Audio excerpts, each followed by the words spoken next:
ஹாய்ங்க, எல்லோரும் எப்படி இருக்கிறீங்க? நான் ரோஜா கட்டிங்ஸ் வீடியோ போட்டேன் இல்லைங்களா, அதில் இப்போ வந்து துளுர் வந்திருக்குது. அதை தான் இப்போ உங்களுக்கு காட்ட போகிறேன்.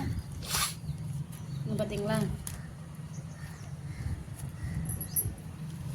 இதுதான் இருக்கிறதுலே அதிகமாக வந்திருக்குது.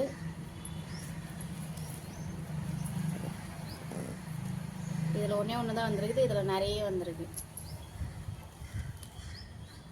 இதில் ஒன்று வந்திருக்கு,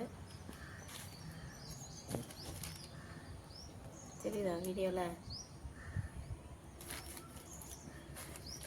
இது ஒரே கலர் தான் வச்சுருக்கேன். இதில் பாருங்கள், நேற்று இதில் இல்லாமல் தான் இருந்தது, இன்றைக்கி பார்த்தீங்கன்னா நிறையவே வந்திருக்குது.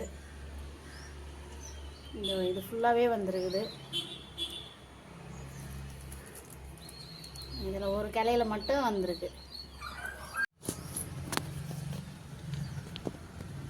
முதல்ல என்ன ஒரு ஹாய் சொல்லிட்டாங்க. இதில் எல்லாத்துலேயுமே வந்திருக்கு. அதில் அதிகமாக வந்திருக்கிறது மட்டும்தான் நான் உங்களுக்கு காட்டியிருக்கேன்.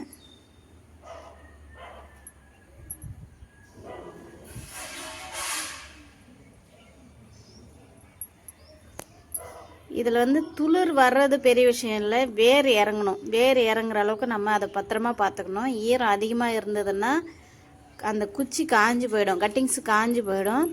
ஈரம் அதிகமாக இல்லாமல் பார்த்துக்குங்க. தண்ணி லைட்டாக தெளித்து மட்டும் விடுங்க.